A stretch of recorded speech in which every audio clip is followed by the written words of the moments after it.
Bismillahirrahmanirrahim. Assalamualaikum warahmatullahi wabarakatuh.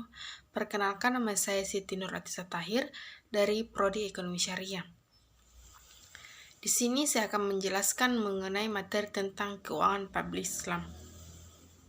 Baik, yang pertama, jelaskan dimaksud dengan sektor publik dan pembiayaan sektor publik dalam pemerintah. Sektor publik merupakan sektor ekonomi yang menyediakan berbagai layanan kepada masyarakat, seperti keamanan, kesehatan, dan pendidikan.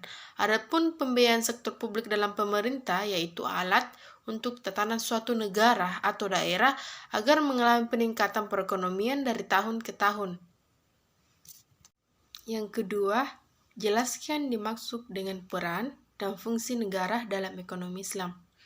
Dalam Islam, kita ketahui bahwa negara memiliki peran untuk mengatur dan mengawasi ekonomi, memastikan pasar berlangsung secara sempurna, informasi yang merata, dan keadilan ekonomi. Yang ketiga, jelaskan dimaksud dengan instrumen zakat sebagai sumber penerimaan keuangan negara. Zakat merupakan harta yang dikeluarkan oleh umat Islam pada waktu tertentu dan pada golongan tertentu yang berhak menerimanya. Zakat ini telah muncul pada awal masa pemerintahan Islam. Zakat terbagi atas dua, yang pertama zakat fitrah dan zakat mal. Zakat fitrah adalah zakat yang dikeluarkan sebelum sholat Idul Fitri dilaksanakan atau pada saat bulan Ramadan. Sedangkan zakat mal adalah zakat uang yang dikeluarkan sebelum mencapai batas nisabnya.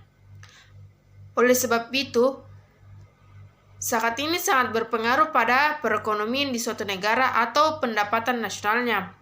Maka dari itu, semakin banyak zakat yang kita keluarkan, maka semakin banyak pula pendapatan nasionalnya di suatu negara. Yang keempat, jelaskan yang dimaksud dengan instrumen non-zakat sebagai sumber penerimaan negara. Adapun instrumen non-zakat sebagai sumber penerimaan negara itu terbagi atas dua, infak dan sedekah. Infak adalah harta yang dikeluarkan hanya untuk kemaslahatan umum, sedangkan sedekah adalah harta yang dikeluarkan secara sukarela, baik materi maupun materi, tetapi hanya untuk mengharapkan keridhaan Allah Subhanahu wa Ta'ala. Yang terakhir, jelaskan dimaksud dengan instrumen zakat sebagai sumber pengeluaran keuangan negara. Dapat kita pahami bahwa zakat merupakan harta yang dikeluarkan oleh umat Islam